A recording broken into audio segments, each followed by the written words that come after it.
In identity maintenance, I do a lot of that work in my private practice as well, but I do a lot of it in groups. We do a lot of who are we as moms? Who are we as people? Standalone people, right? Outside of our family and outside of our job, if we decide to work outside of the home, who are we? What lights us up? What brings us joy? And even in my maternity concierge clients, I have them identify what brings them joy before baby comes so that they can remember, so that they can do their best to incorporate that in whatever way makes sense for them after baby comes. Because when we lose that playfulness in our life, when we lose our hobbies, when we lose those things that really light us up, what good is that doing our child? We don't want to model that for our child. And it's not keeping us whole as parents. Welcome to the House of Jermar podcast, where wellness starts within. The House of Jermar is a lifestyle brand empowering women to live all in through interior design and personal wellness. We are a destination for women ready to reimagine what is possible in their homes and lives and then create it.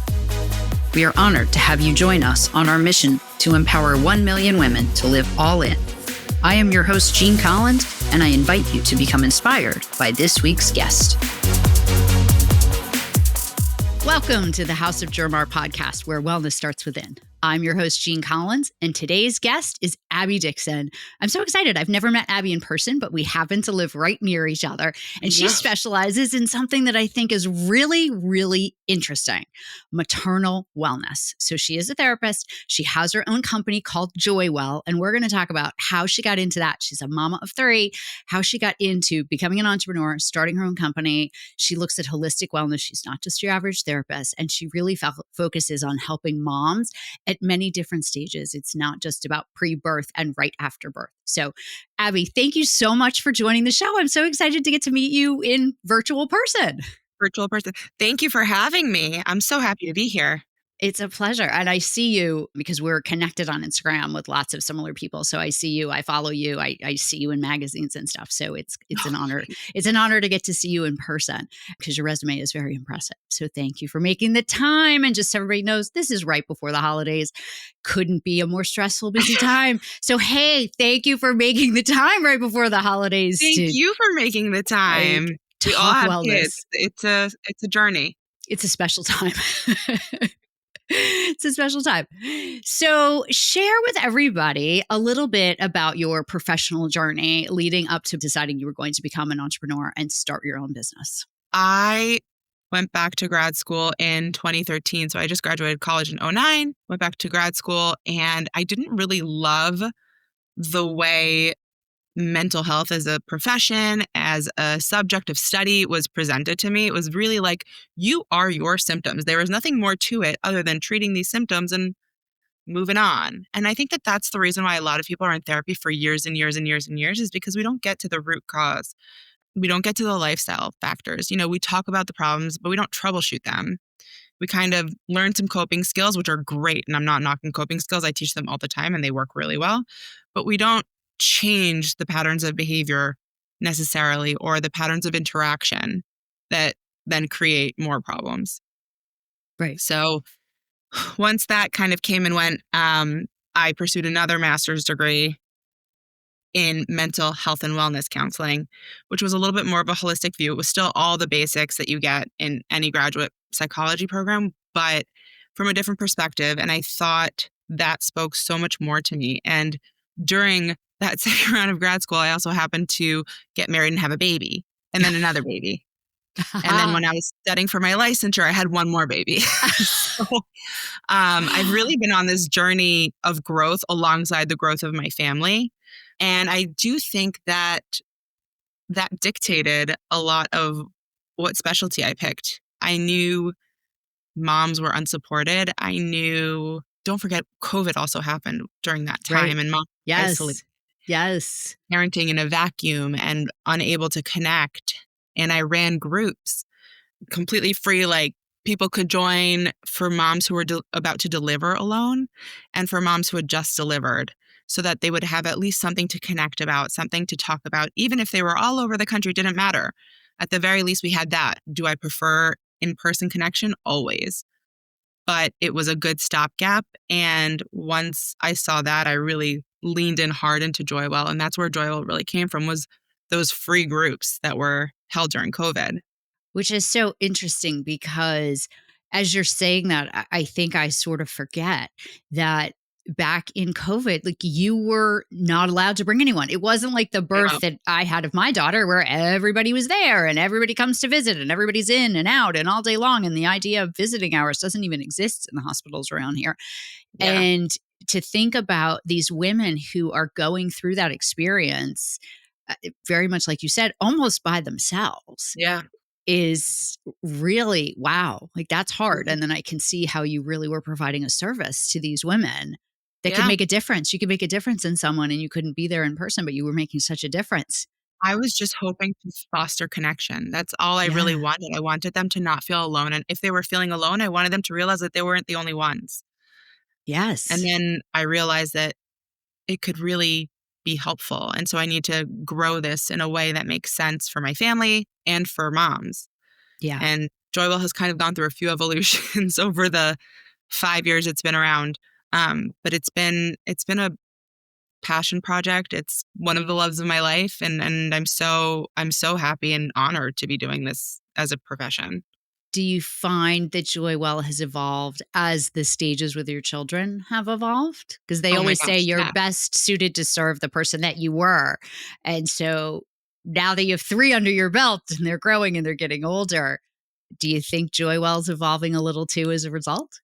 So I think Joywell comes from, of course, my own experiences, but it also comes from all the moms that I've worked with. Yeah. I learned something from every single client I've ever worked with, be they, I worked in rape crisis before grad school.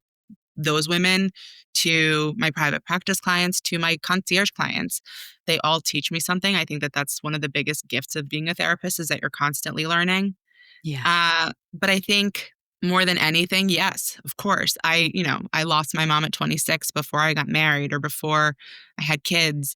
So I didn't have that sense of guidance when I had my first kid, second kid, so on and so forth.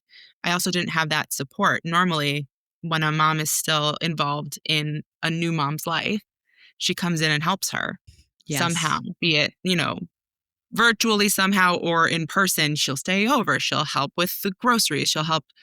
And we had, like, during COVID, we certainly didn't have that, but I never had that. Right. And I Yes. wanted to find a way for moms to find a village outside of their nuclear families, outside of their families of origin.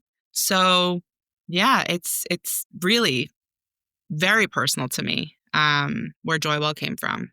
And that's an interesting experience that you're providing because the reality is that we like to think that our mothers are present for us when we go through these important stages of life, but just Yeah, like it happened for you, that's not always the case. And especially I think as women are having children older and yeah, older, their parents might not live here anymore or might not even physically be or mentally at this stage right, capable of helping in the way it happened 30 years ago or 40 years ago. Because if women are having children in their late 30s and early 40s now, their parents are older and that level of support doesn't exist.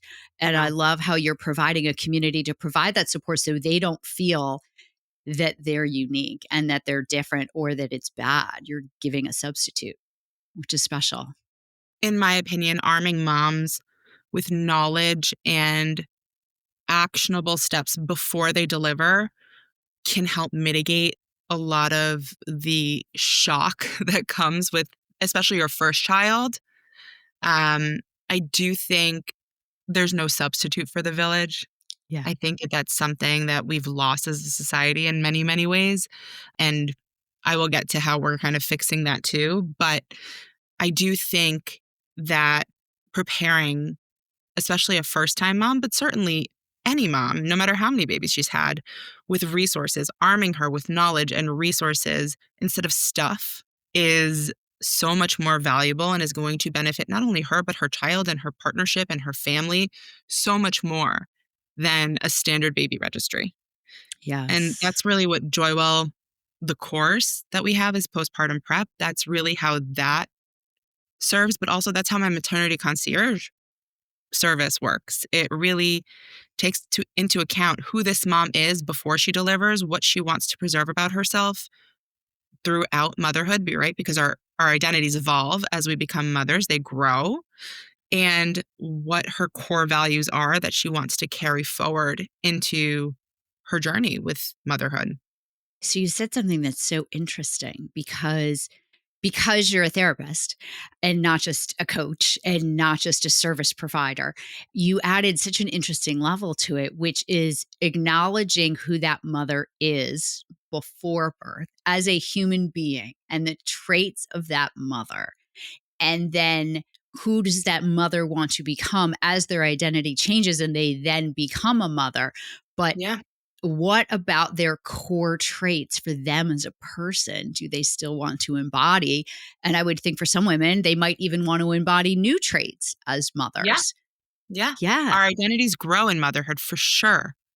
That's why that's I so say we're never cool. going to be able, yeah, we're never going to be able to keep our identity the same once we go through motherhood.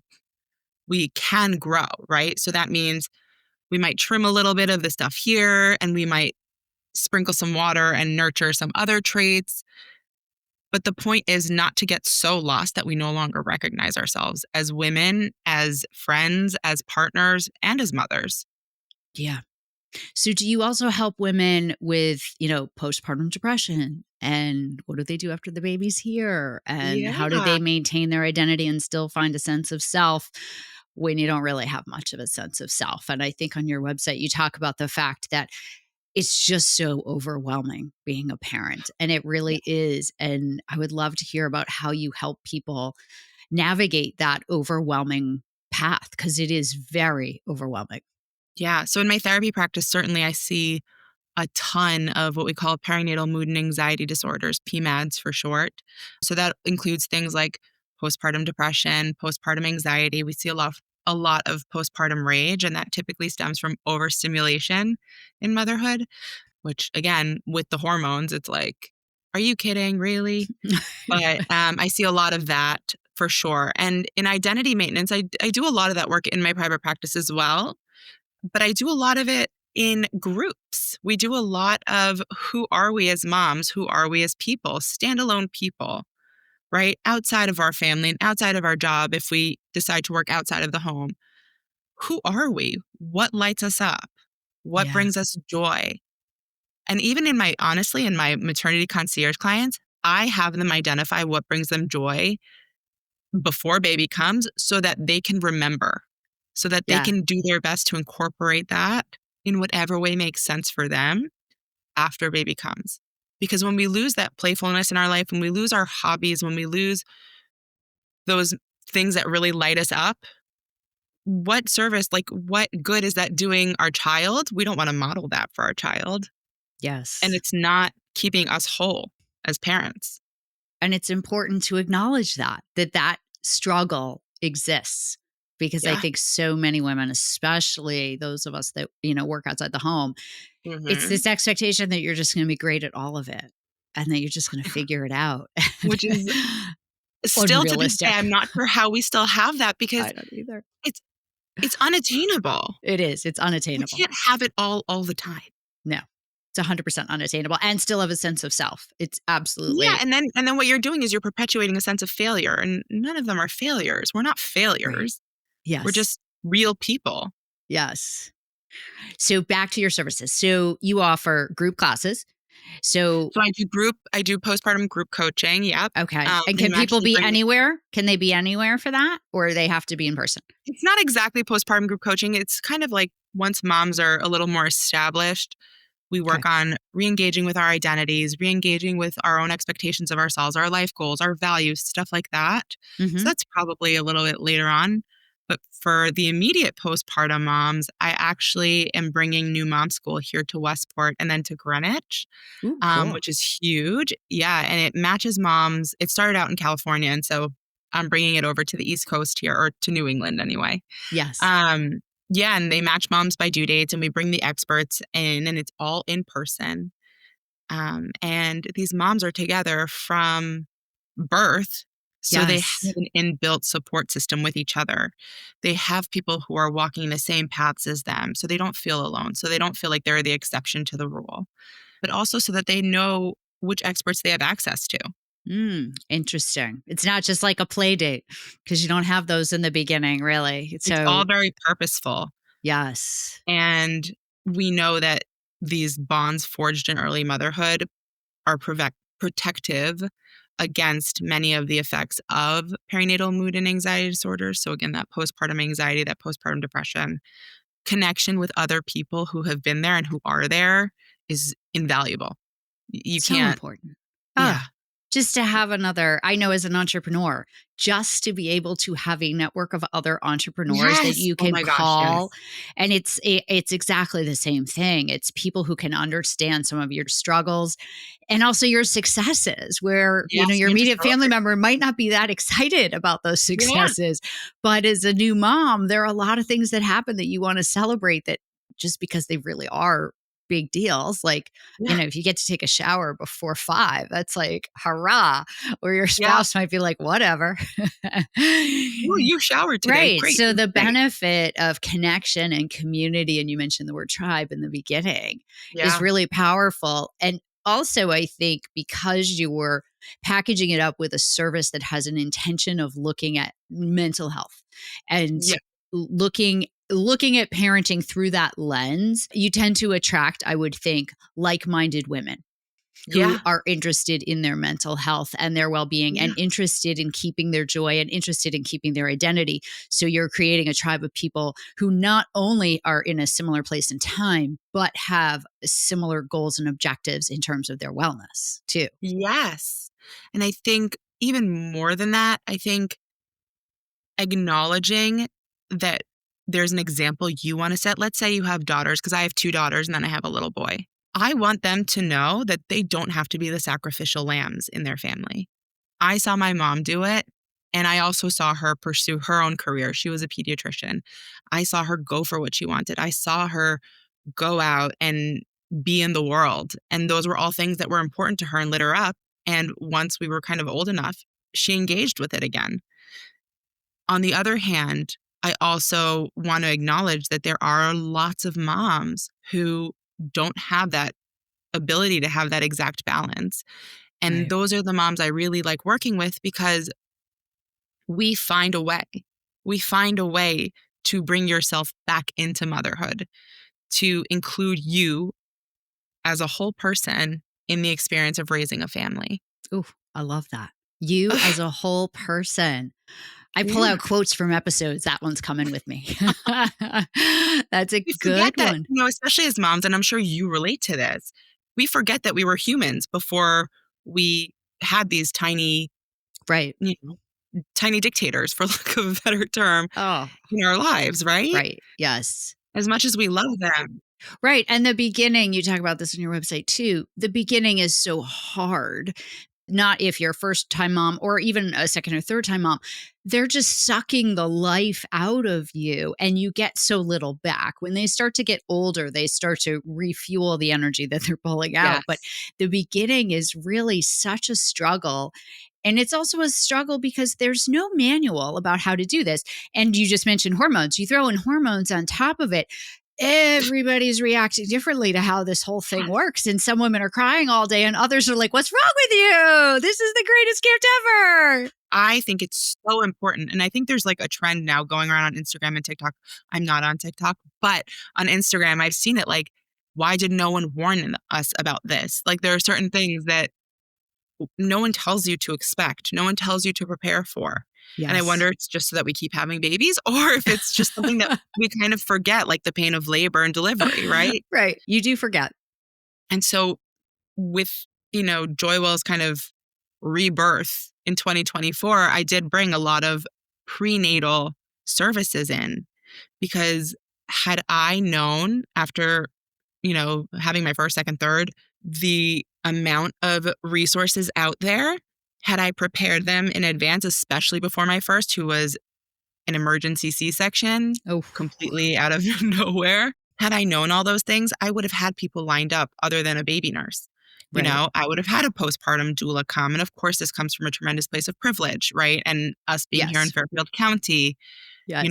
having access to all of these wonderful resources. I know that's not the case everywhere, Right. but I did, give birth in New York City. I was living in New Canaan. I had access to all these things. I just didn't know that I had access to all these things. And really, my husband had to go back to work 5 days after my first was born. So I was really by myself. Right. And your mother was no longer alive. And then it's you, No, and my sisters and lived you. elsewhere.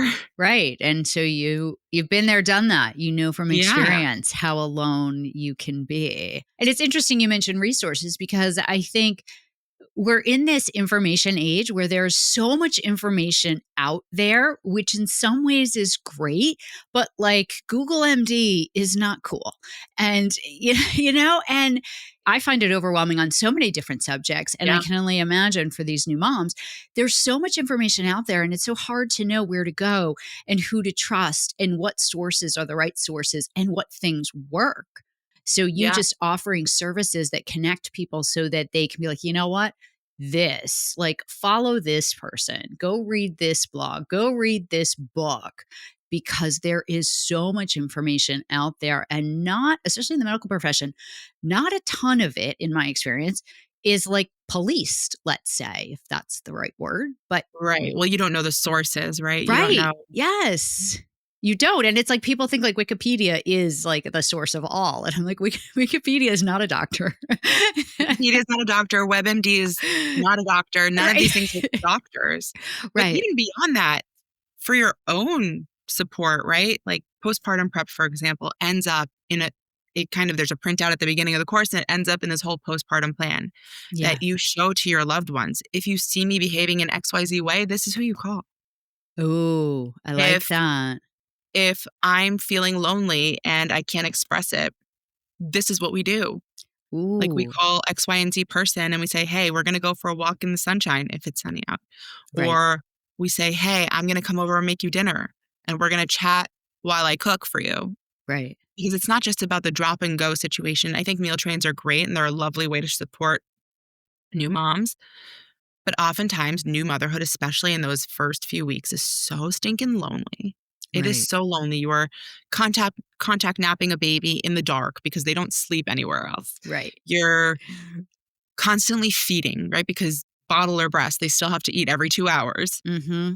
You're not sleeping at night because, again, that kind of every 2 to 4 hour situation is still happening. It Right. is so lonely. Yes. Yes. Oh, and I love that you're giving resources to the broader family. So it puts some accountability on the other people, but it also allows them to help. Because Yeah, I think other people want to help. They just don't exactly. always know how. And we just think, you mentioned the food train. Like we just think like, oh, they had, or someone died. Oh, we bring them food. Oh, this. But you bring a really interesting perspective, which is that might not actually be what that person needs the most. I mean, And food's great, food's right? great, but Taking something off a sometimes, new mom's plate is amazing. I'm not gonna yes, knock it. no. But sometimes just having someone come over and hang out is Yeah, also and a kind lot of of that was lost in nice. COVID because we were too Yeah. scared, right? And rightfully so. We had no idea what this virus was gonna do. A lot of that was lost in COVID, and I was seeing evidence of it, especially because my third was born in 21. I was seeing, a lot of this kind Oh, of drop and go when all I wanted was to have a conversation with someone, right. Yeah. not on the It's phone. right. Someone actually physically to sit there with you Yeah.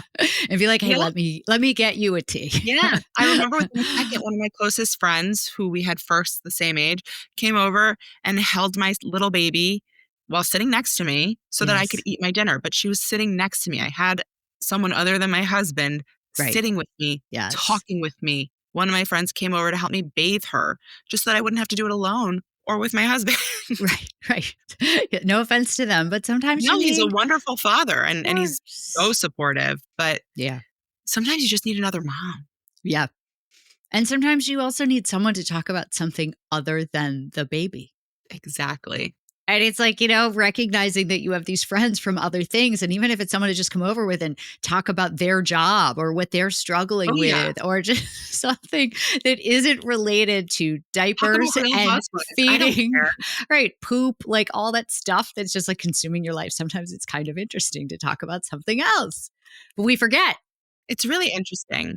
to see kind of the evolution of modern motherhood. It's a fascinating kind of transition from mom being the center of the universe and kind of being held up as this goddess, for lack of a better term, especially during pregnancy. But after pregnancy, too, the mother was once relegated to bed and tended to 24/7. Yeah. That's Not not so real much. life here. Not so much anymore. It's not real life anymore, right? That's probably not Right. possible to that extent. Although in some cultures it is absolutely possible.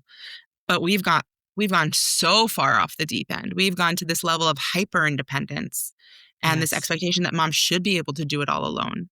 And I'm really starting to see the boomerang come around a little bit where we see movements and trends and articles about the village coming back to life, or postpartum doulas are becoming a little bit more popular. Thank God. I'm a big fan Yes. of postpartum doulas. I think that they are an invaluable part of your birth and postpartum team. So I'm starting to see that boomerang kind of swing around to where we're trying to implement villages, but a lot of us don't know how. Right. Which is really interesting. So Yeah. talk to me, different subject, concierge service. What is that? That sounds So cool. maternity concierge, it's actually like my favorite in the whole wide world. Is Um, it? yeah, because I get to work with a mom. Therapy has very strict, for very good reasons, boundaries, Okay. right? The work done in therapy is often very deep and very sensitive in many ways. Sure. And it should stay that way. Okay. And that's a very sacred space. Maternity concierge is similar in that it's a very sacred space for mom to explore who she is, how she wants to show up as a mom, and how she wants to show up for herself going forward into her family journey. We do kind of all the fun, basic things, right? Like we do pick out a baby registry because you do in the end need things for baby. Not as much Right. as we think. You do need things. Not as much as the store wants you to believe you can't live Right. without. Right. Right. And oh my gosh, the amount of stuff I got rid of when we moved after my third was born, unbelievable amounts of stuff. I mean, Yeah. it was great to give it away and hand it to people who would have great use of it, but it didn't all go to one person.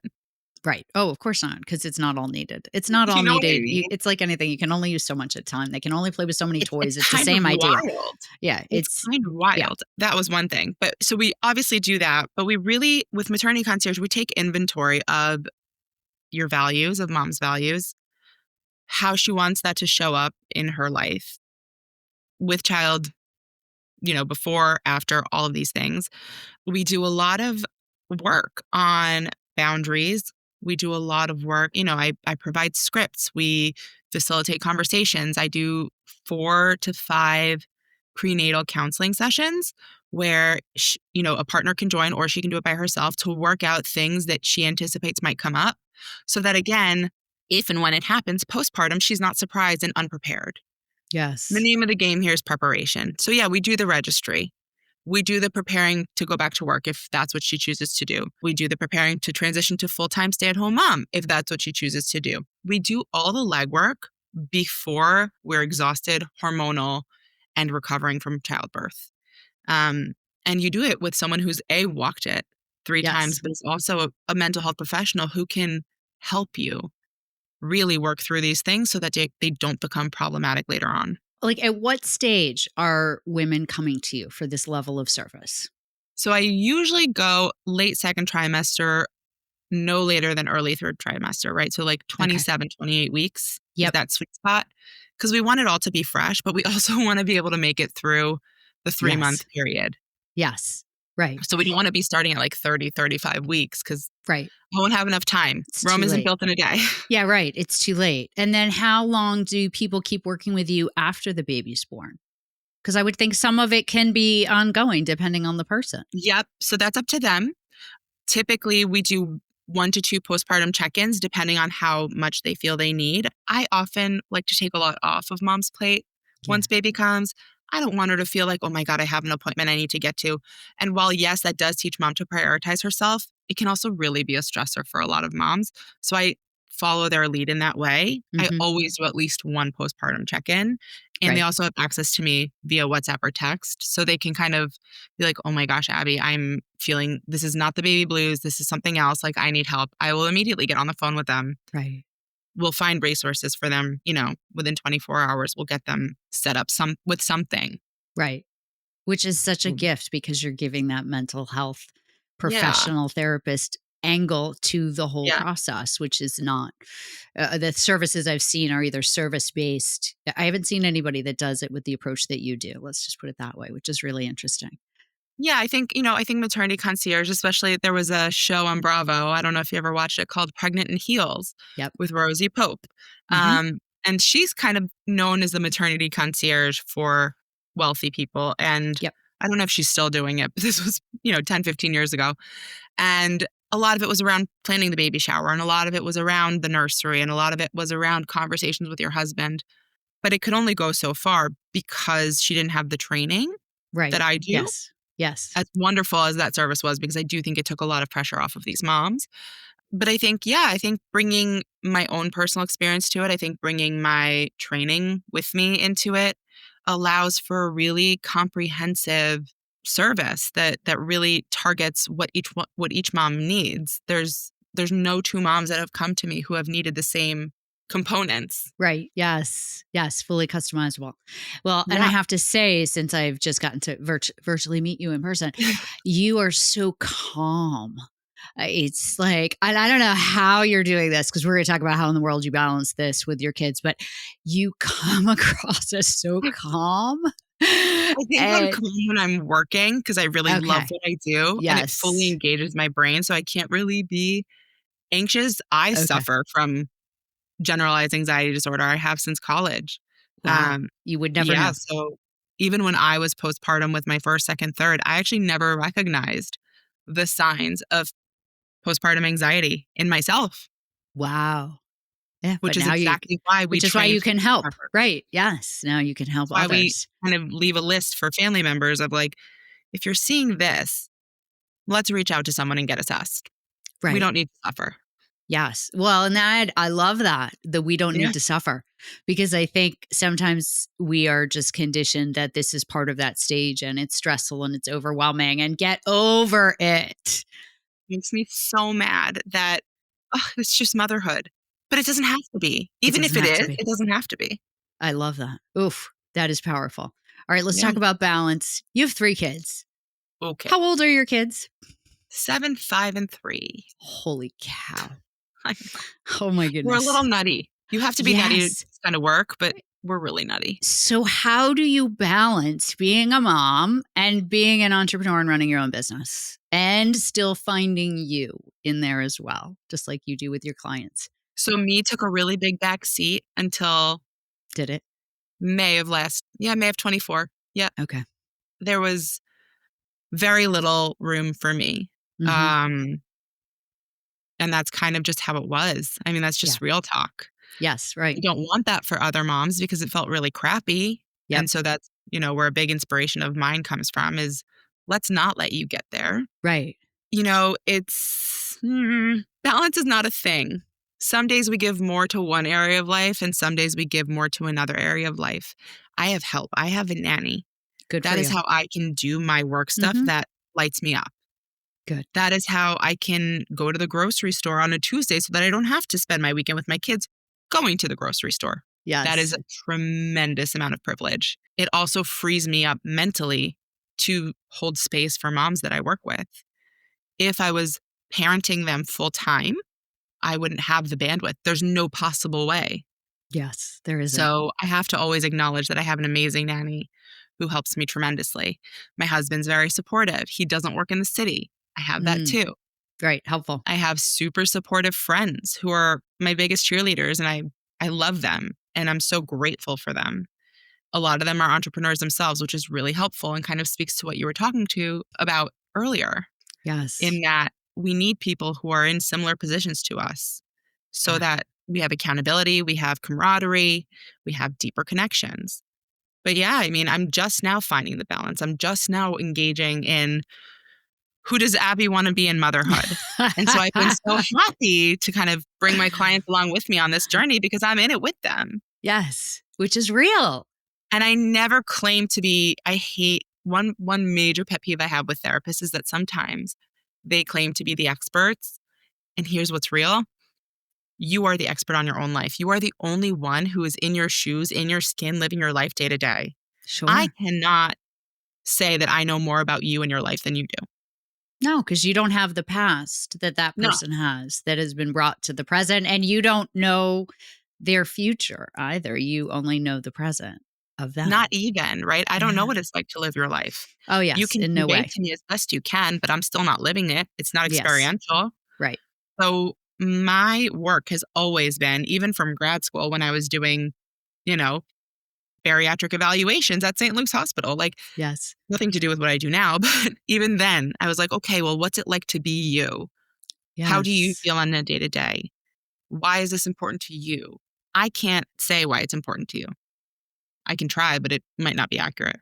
Sure. You can't answer those questions. I like that perspective. Yeah. I think that's really important. You're there to guide and help them and provide your expertise as it exists from as a medical professional, but recognizing that you are not them is really important.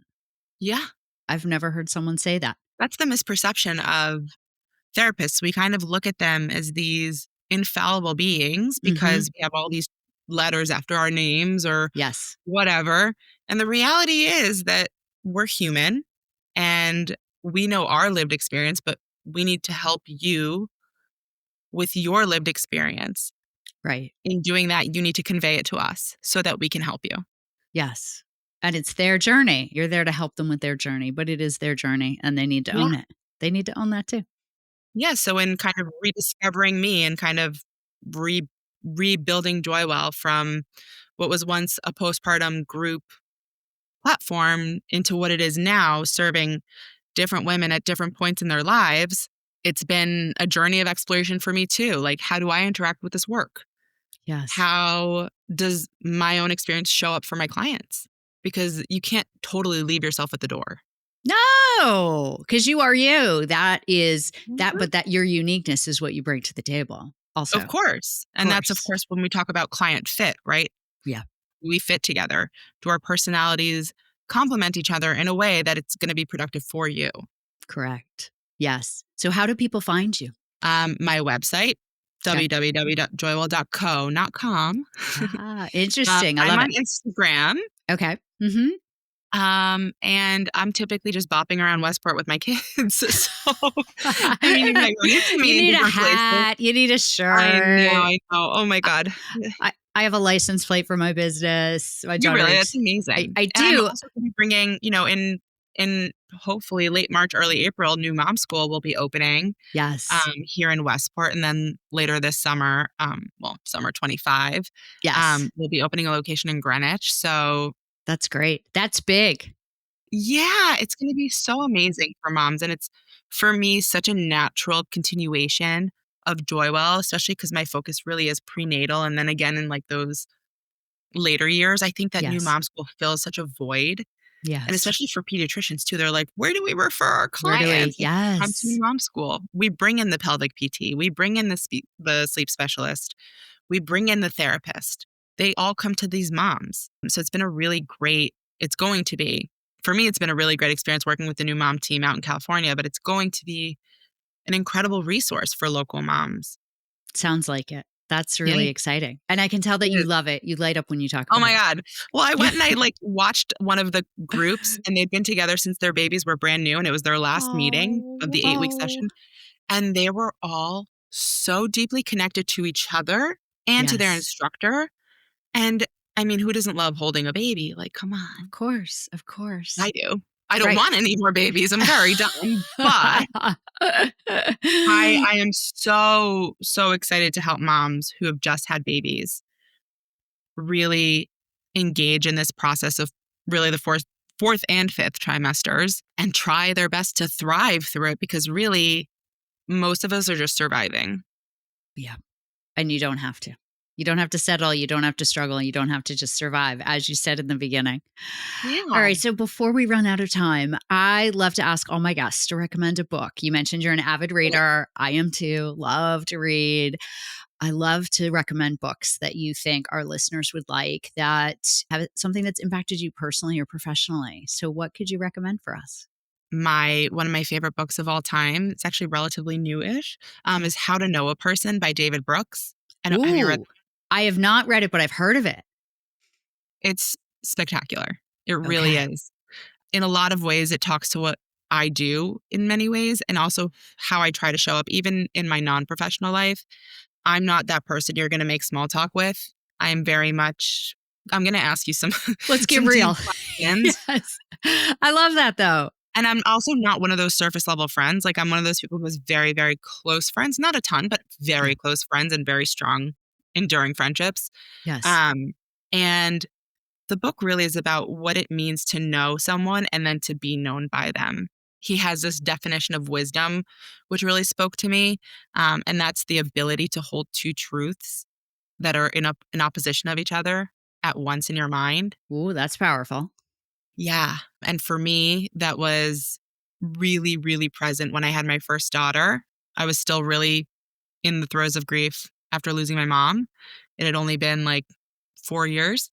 And I also had this brand new little baby. And I was so Yes. excited about becoming mom because since I was 5 years old, I wanted to be a mom. And so there was this grief that she wasn't with me for this Yes. experience because she would Oh, have shown as a grandma, yeah. but also so much joy in building my own family. And those things had to coexist. And Yes. that is really when it became clear to me that they do coexist, that opposing things, opposing emotions, opposing thoughts can coexist quite harmoniously.